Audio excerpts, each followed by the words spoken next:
Olá, eu sou a professora Kaline, professora de História e Geografia, e hoje nós vamos falar um pouquinho sobre a Europa no século XIX. Então, a Europa no século XIX, nós vamos ter, no local, nesse período, uma série de transformações na sociedade. Tanto transformações econômicas, culturais, Vamos ter o sistema capitalista se expandindo, vamos ter as ciências se ampliando, a medicina crescendo, as cidades também, um crescimento bastante grande das cidades, um crescimento da população, principalmente porque nós vamos ter ali a Revolução Industrial muito forte, invenções novas, máquinas novas, tipos de energias novos sendo utilizados, como por exemplo as energias derivadas do petróleo, que vão estar em alta, no século XIX principalmente. Então, essa série de mudanças, vão acarretar que as regiões dos países, como a gente conhecemos hoje, comecem ali a se formar, vamos ter muitas regiões se unificando, e formando os países como nos conhecemos hoje. Muitas outras regiões que tinham tipos de governo baseados na monarquia, também temos modificações com relação a isso, aos tipos de governo. Então, mas para a gente falar um pouquinho sobre essas mudanças, nós temos primeiro que entender o que é e o que foi uma classe social chamada de burguesia, porque eles estão muito presentes nessas mudanças que vão acontecer no século XIX, E aí a gente vai voltar um pouquinho no tempo para isso, lá para o período da Idade Média, o período feudal, em que é nesse período que a classe burguesa vai se formar. Basicamente, os burgueses vão ser pessoas que moravam nos feudos, Os feudos eram as estruturas econômicas e sociais que existiam na Idade Média. As pessoas geralmente plantavam em terras que não eram delas, e uma parcela do que elas plantavam ficava para o dono, daquela terra. Com o tempo, muitas dessas pessoas ultrapassam os muros do feudo, e vão começar a se fixar e a montar moradia no pé desses muros, dos feudos. E aí construindo casas e estabelecendo um tipo de comércio. Nesse período, já no final da Idade Média, nós vamos ter o comércio marítimo muito forte, em que os países eles vão se arriscar mais na navegação, a longa distância. E com isso nós vamos ter muitas trocas comerciais. Vamos ter agora pessoas, responsáveis por essas vendas nas feiras, nos pés dos muros dos feudos, Então nós vamos ter um crescimento bastante grande dessas regiões em que vão se estabelecer cidades. Essas cidades, com o tempo, elas vão ser muradas, por uma questão de segurança, para evitar saques, para evitar animais selvagens, como a gente pode estar vendo na imagem, Aqui nós temos um burgo, que são as cidades formadas pelos burgueses, na Itália, que é do tempo do período medieval, mas que existe até hoje e é habitada. Aqui nós podemos ver a questão do muro, bem presente, Nós temos inclusive 2 muros, o que era bem comum na época. Então, os burgueses vão se chamar assim por causa das cidades que eles vão constituir, que vão ficar conhecidas como burgos, Vamos ter habitações pequenas, bem juntas umas das outras. Muitas nós vamos ter habitações em que vamos ter a parte do comércio embaixo e a parte da moradia em cima da casa, E aí essas pessoas elas vão enriquecendo, e vão ganhando ali poder econômico. Porém, elas ainda não tinham poder político, que ficava na mão dos nobres, ou seja, daqueles que nasciam com títulos, e dos reis, E aí, com o tempo, buscando melhores condições de vida, buscando participação política, buscando mais liberdade no comércio, os burgueses acabam se juntando, e realizando uma série de revoltas ao longo da história. E aí nós vamos ter como principal revolta burguesa a Revolução Francesa.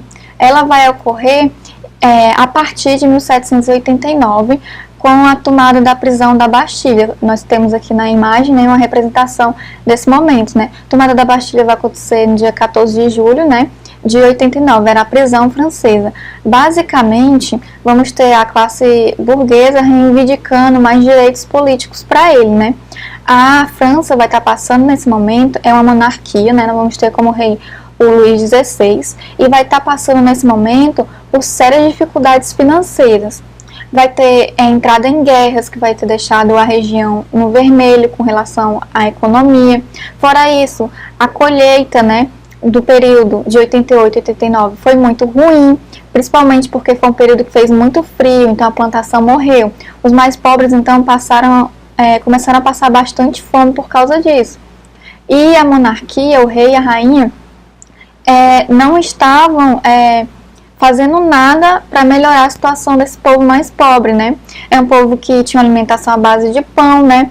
E com a má qualidade da colheita, não vai se ter o trigo para fazer o pão. Enquanto isso, a corte, o rei, a rainha, os nobres, ostentavam e gastavam bem mais do que se poderia e do que se tinha para gastar, né? Deixando a França bastante endividada, inclusive. Numa tentativa de organizar e ver opções para melhorar a questão econômica na França, vai se convocar, né, o Estado Nacional, uma assembleia com os 3 estados, que são o clero, a nobreza e o povo, né? O que acontecia é que nessa assembleia, para se decidir as coisas, geralmente o clero e a nobreza se juntavam contra o povo, né? Sempre, então, suas escolhas, né, suas alternativas acabam vencendo na votação. Porque apesar do terceiro estado, o povo, ter muito mais pessoas compondo ele, cada um só tinha direito a um voto geral, né? Os burgueses vão tentar mudar isso, mas não vão conseguir. E é aí que eles realizam a revolução, a tomada da Bastilha, né, em que principalmente eles vão ter acesso a armas e a pólvoras nesse local, vão depor e prender o rei, né, e a família dele.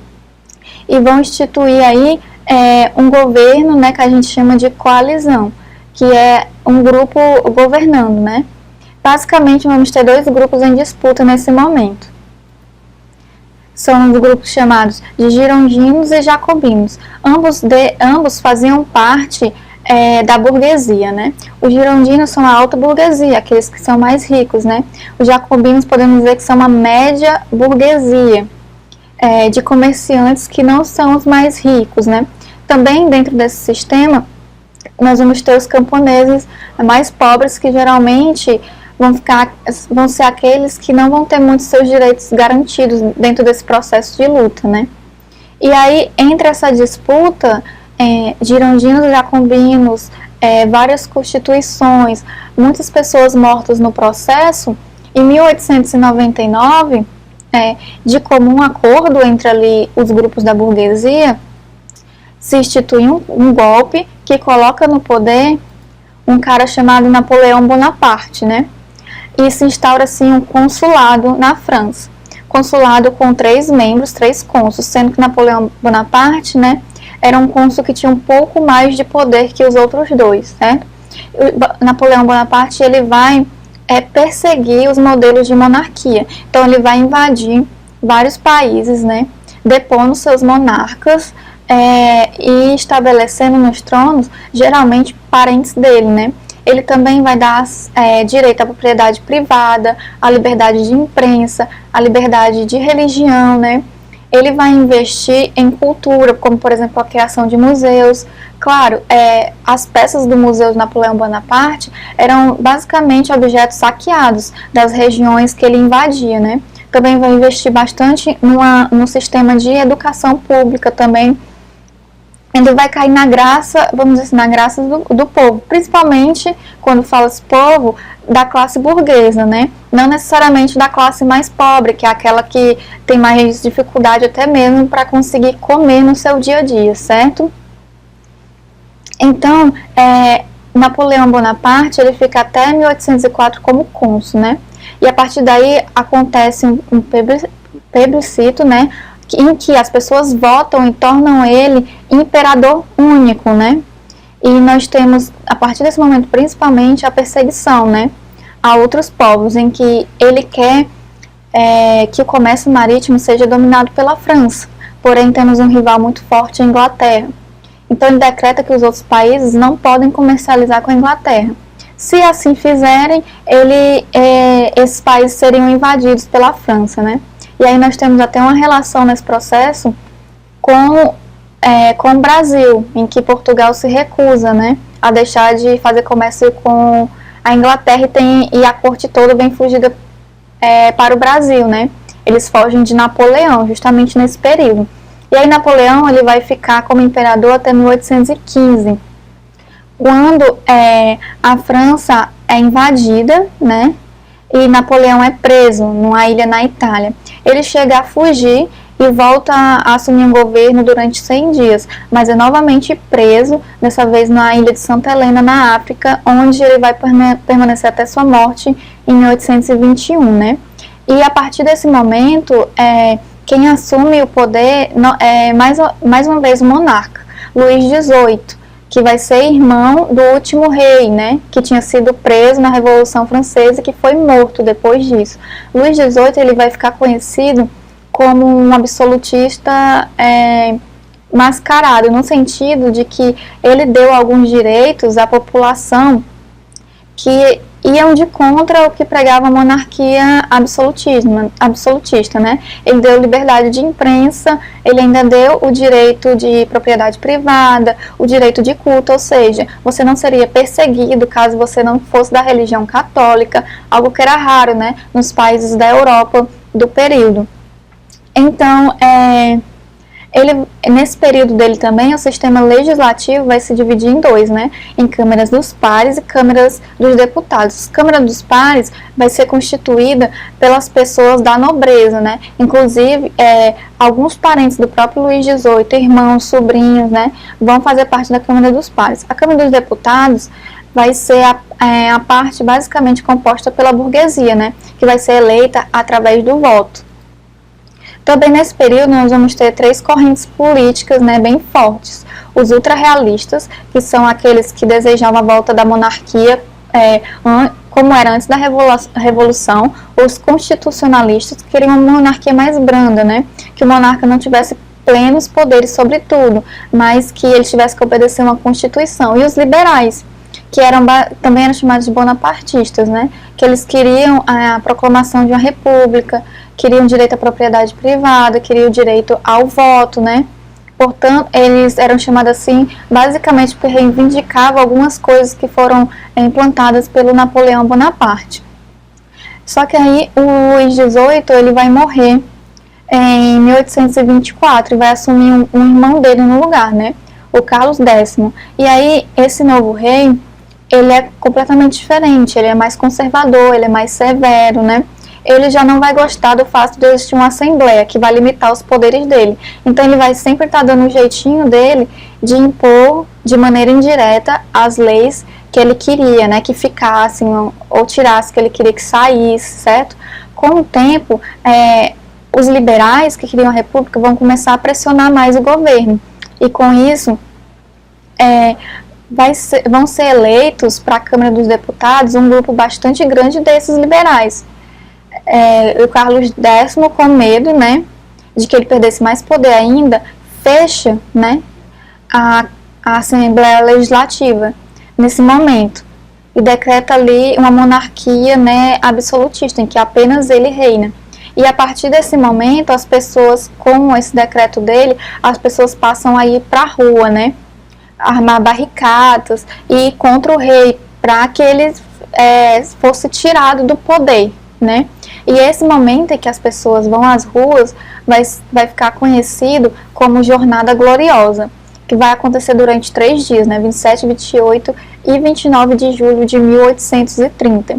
Basicamente, o Carlos X vai fugir com medo que acontecesse com ele a mesma coisa que houve com o irmão dele, né? Luís XVI, que vai ser morto durante a Revolução Francesa. E aí, um outro cara é colocado no poder, no lugar do Carlos X, né? Dessa vez em comum acordo com os burgueses. Seria um primo dele, né? O Felipe de Orleans, que assume. Ele vai ficar conhecido como rei burguês ou rei do povo, porque ele tenta atender ali as necessidades principalmente da alta burguesia, né, que era composta pelos girondinos, aqueles que tinham mais poder econômico. Então, a propriedade privada estava garantido, o culto de religião, a liberdade de pensamento, a liberdade da imprensa também ele vai garantir, né?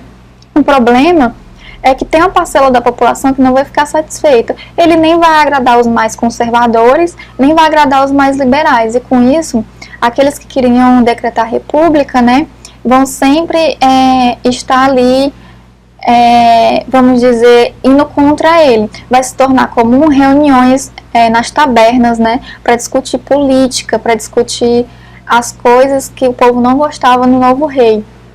E aí, com o tempo, ele começa a endurecer as regras e as leis justamente para evitar isso, evitar, por exemplo, uma concorrência, né?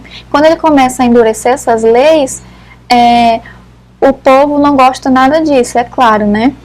E aí nós vamos ter, mais uma vez, um rei sendo deposto, né? Em que o povo novamente se revolta, isso em fevereiro de 1848, contra o rei Felipe, né, II. E aí ele foge e deixa o filho dele no trono, porém o filho dele não chega a assumir, porque os revoltados não deixam com que ele assuma, né, o poder. E a partir desse momento nós temos novamente uma queda do modelo monárquico, né, e aí nós vamos ter a instauração da Segunda República Francesa, que nós vamos falar um pouquinho mais no próximo vídeo.